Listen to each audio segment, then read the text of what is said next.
Dan menariknya bahwa ternyata Rasulullah SAW itu diutus untuk apa? Menyempurnakan akhlak, membaguskan akhlak. Sebagaimana sabda beliau SAW yang diriwayatkan oleh Al-Baihaqi, "Innama bu'istu liutammima makarimal akhlak." Sesungguhnya aku diutus hanya untuk menyempurnakan akhlak yang mulia, untuk membaguskan akhlak, untuk mengajarkan akhlak kepada umatnya. Dan Masya Allah, Allah Subhanahu wa Ta'ala langsung memuji tentang akhlak baiknya Rasulullah. Allah Subhanahu wa Ta'ala memuji akan keagungan akhlak Rasulullah SAW dalam surah Al-Qalam ayat keempat, "Wa innaka la'ala khuluqin 'adzim."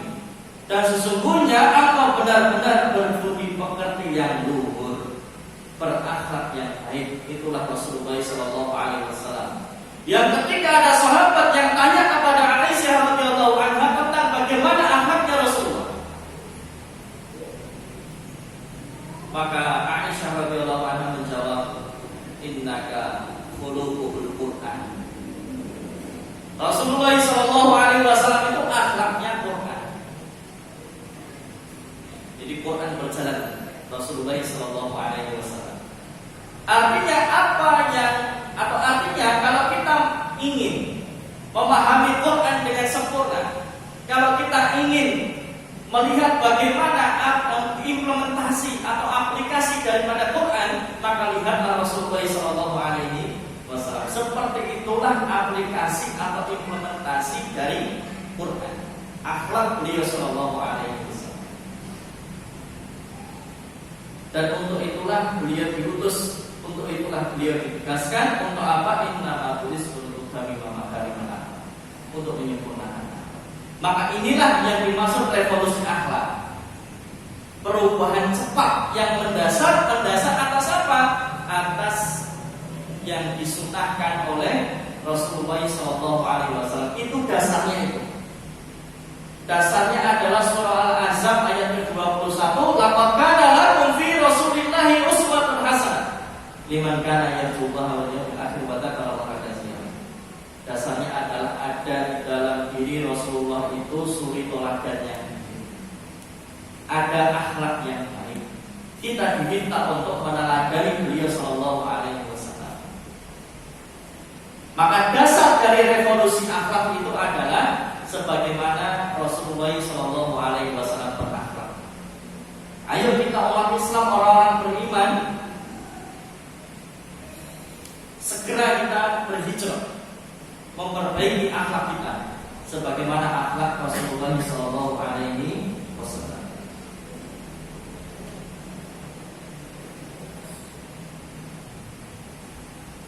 Jamaah yang dirahmati Allah Subhanahu wa Ta'ala, bagaimana pendapat para ulama dalam menjelaskan akhlak yang baik? Al-Hasan berkata, akhlak yang baik adalah berwajah ceria, menebarkan kebaikan dan mencegah gangguan atau keburukan. Kemudian Abdullah bin Mubarak berkata, akhlak yang baik adalah dalam 3 sifat: menjauhi hal-hal yang haram, mencari yang halal, dan berlapang terhadap keluarganya. Maka Rasulullah bersabda, khairukum li ahlihi wa ana khairukum li ahli. Siapa manusia terbaik atau siapa yang terbaik di antara kalian adalah yang paling baik terhadap keluarganya. Wa ana khairukum li ahli, kata Rasulullah, dan akulah orang yang paling baik terhadap keluarga.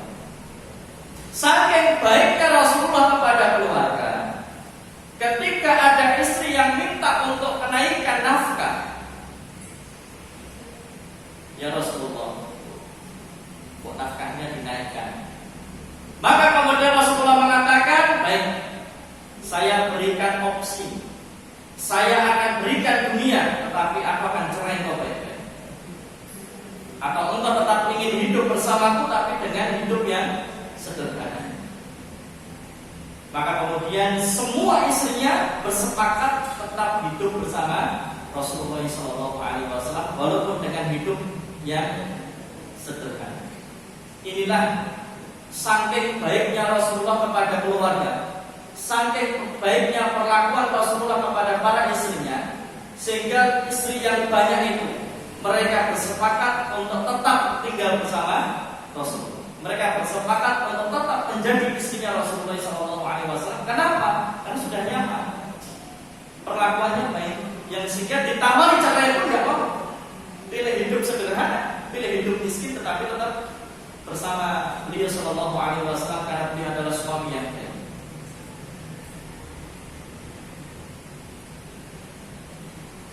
Tapi yang jadi masalah kalau suaminya kasih pilihan, kamu tetap pilih bersama aku atau cerai.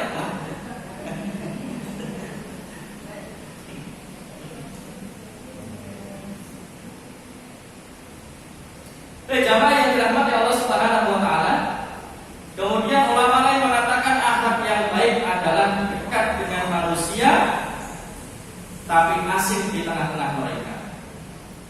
Ulama yang mengatakan akhlak yang baik adalah mencegah gangguan atau keburukan dan ikut menanggung beban orang mukmin, menolong sesama.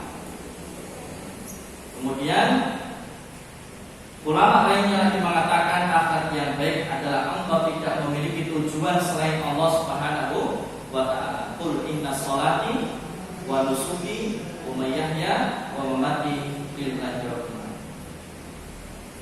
Jamaah yang dirahmati Allah Subhanahu wa ta'ala.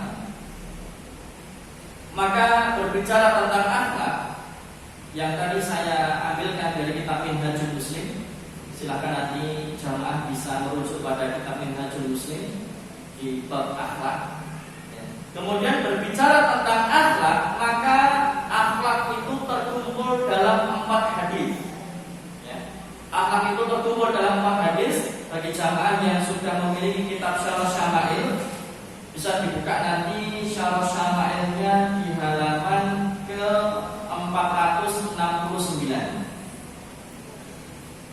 469. Karena sempat terputus pembahasan kita tentang Syarah Syama'il yang sudah kita bahas dulu di Masjid Siti Aisyah. Nah, berbicara tentang akhlak dalam Syarah Syama'il disampaikan terkumpul dalam 4 hadis. Akhlak yang baik itu intinya ada di 4 hadis. Hadis yang pertama diriwayatkan oleh Bukhari dan Muslim dari Abu Hurairah radhiyallahu anhu, Rasulullah sallallahu alaihi wasallam bersabda, "Man kana yu'minu billahi wal yawmil akhir falyakul khairan aw liyasmut." Itu inti akhlak yang baik yang pertama. Di hadis, barang siapa yang beriman kepada Allah dan hari akhir, hendaklah ia berkata baik atau diam.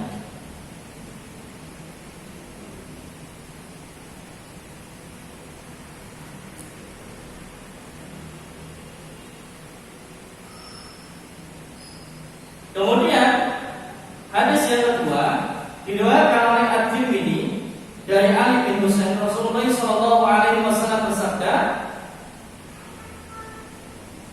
"Inna min husnil islamil mar'i tarkuhu ma la ya'ni."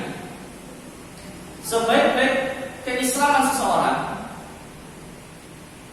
adalah meninggalkan hal-hal yang tidak bermanfaat,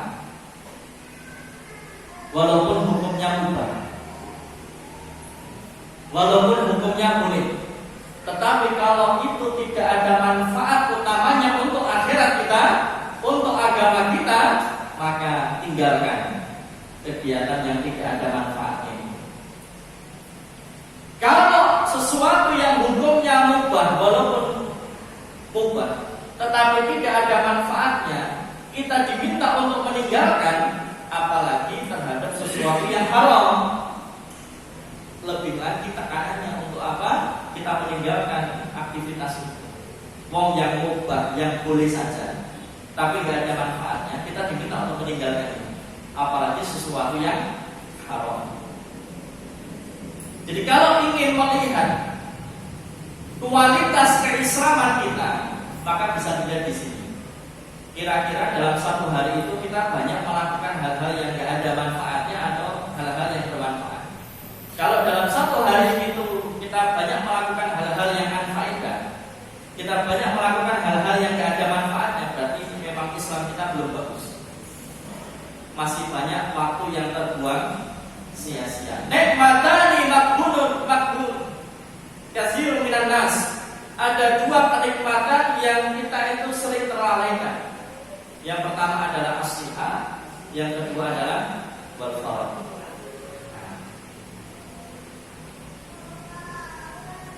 Nikmatani, dua nikmat. Makbulun kasirun minan nas, yang sering kita itu terlalaikan, sering kita itu terlewatkan, yaitu nikmat sehat dan nikmat waktu luang. Yang sehingga ketika dia sehat, ketika dia luang, banyak melakukan hal-hal yang tidak ada manfaatnya, melakukan hal-hal yang anfaedah. Lihat drakor sampai berjam-jam. Apa drakor? Drama Korea. Padahal dalam satu hari ya, Quran kita belum nyampe 1 juz. Masih seperti kita lihat drakor. Ya sinetron sampai nangis-nangis gitu. Bukan hanya nangis, kadang dia sinetron juga aneh diri. Padahal itu kan cerita buat-buatan, memang dibikin sutradaranya seperti itu. Kok malah melu nesu, malah melu nangis, lebih banget ya. Kadang sok malah melu muni-muni, nonton sinetron malah melu muni-muni. Habis nonton sinetron malah tensinya naik. Itu sudah dibikin sutradaranya seperti itu bukan kenyataan, itu mau skenario. Kok malah melu nesu, melu wanyel, melu nangis, melu muni-muni sih. Kemudian saingannya nesu sama anak-anak yang malah gunain anaknya.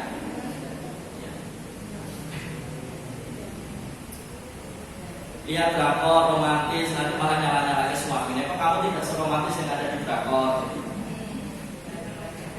Akhirnya jadi baper. Romantis itu kalau suami istri bangun tengah malam sholat tahajud bareng. Nah, romantis.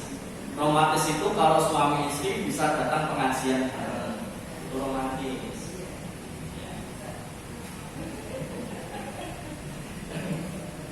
Romantis itu yang disampaikan oleh Rasulullah, akan dirahmati itu keluarga sesiapa yang suami bangun di tengah malam kemudian membangunkan istrinya buat sholat tahajud. Kalau istrinya tidak bangun, dipercikan air, ya ayo bangun sholat tahajud.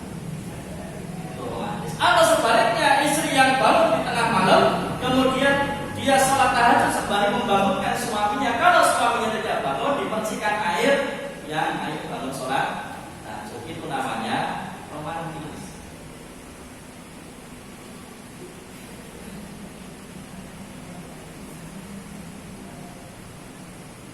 Itu hadis yang kedua. Inna min husnil islamil mar'i tarkuhu ma la.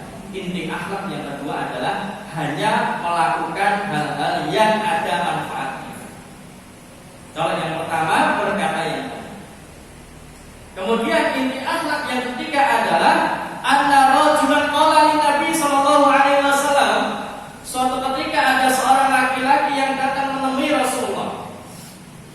Ausini, dan berkata oleh Rasulullah, nasihatilah aku. Qala la taqab la taqab la taqab. Jangan marah. Artinya adalah jangan meluapkan kemarahan. Jangan luapkan kemarahan dengan cara-cara yang munkar. Jangan sampai nahi munkar dengan cara yang munkar, itu tidak boleh. Mencegah kemungkaran tetapi dengan cara yang munkar, tidak boleh. Nahi munkar dengan cara yang ma'ruf, itu baru masya Allah. Mencegah kemungkaran dengan cara yang ma'ruf, jangan mencegah kemungkaran dengan cara yang munkar. Itu malah akan memperburuk wajah Islam.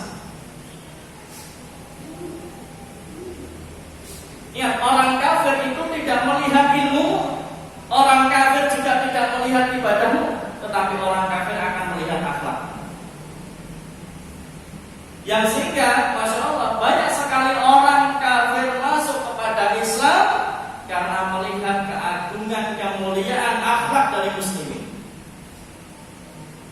Bagaimana tidak? Kita lihat contoh akad Rasulullah SAW.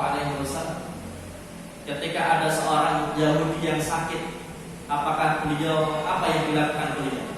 Menjenguk orang sakit itu, dibawakan oleh-oleh. Rasulullah menampilkan akhlak yang mulia. Ketika kemudian Rasulullah ketika peristiwa Fathu Mekah, dicarinya orang, siapa yang membunuh pamanku? Siapa yang membunuh pamanku? Bawa ke sini orangnya. Maka kemudian Rasulullah maafkan orang yang telah membunuh pamannya itu. Tapi dengan satu syarat, kamu maafkan, tetapi kamu jangan nampak di depan.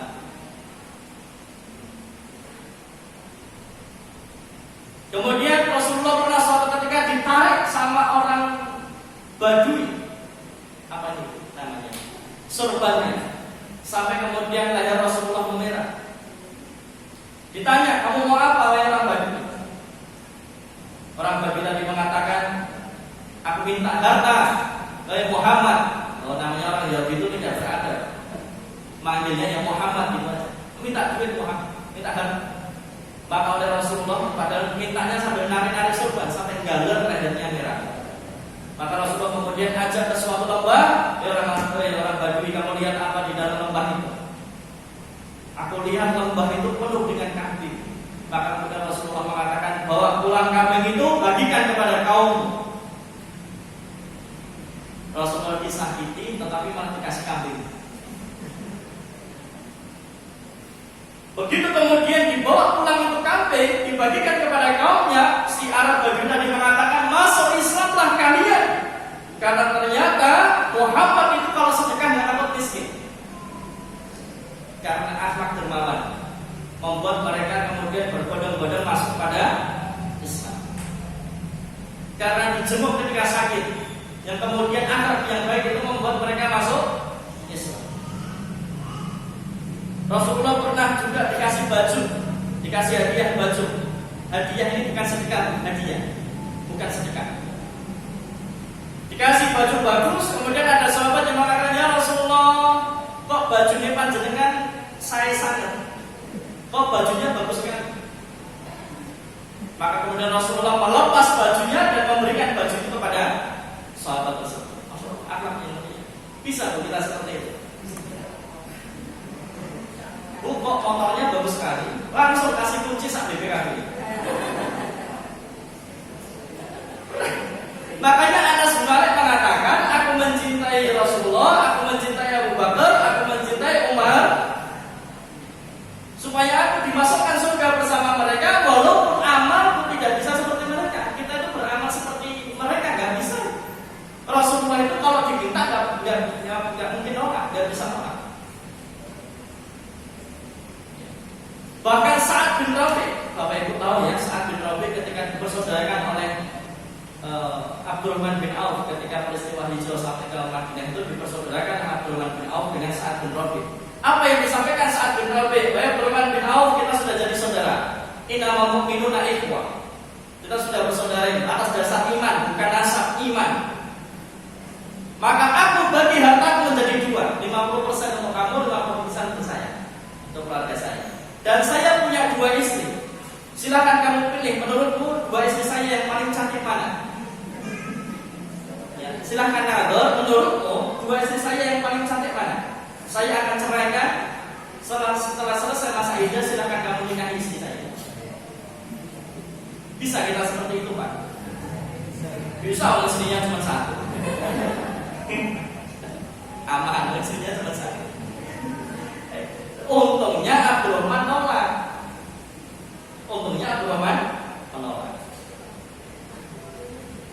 Ini jamaah yang dirahmati Allah Subhanahu wa taala. Untungnya yang ditawari bukan kita, Pak.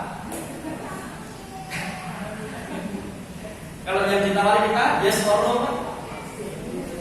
Ibu-ibu yang jawab yes. Itu, Masya Allah. Ini jamaah yang dirahmati Allah Subhanahu wa taala, akhlak yang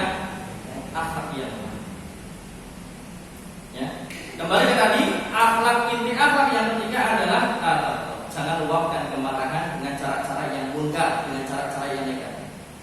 Kalau mau marah silakan, tetapi harus dengan hal-hal yang ma'ruf, hal-hal yang baik, ucapannya baik, sikapnya baik, perlakuannya baik. Terutama suami, hati-hati jangan moro tangan. Marah kemudian jadi entengan tangan, istrinya dipukul. Ya Allah, ini nyari istri nyari panjang tinju gitu ya.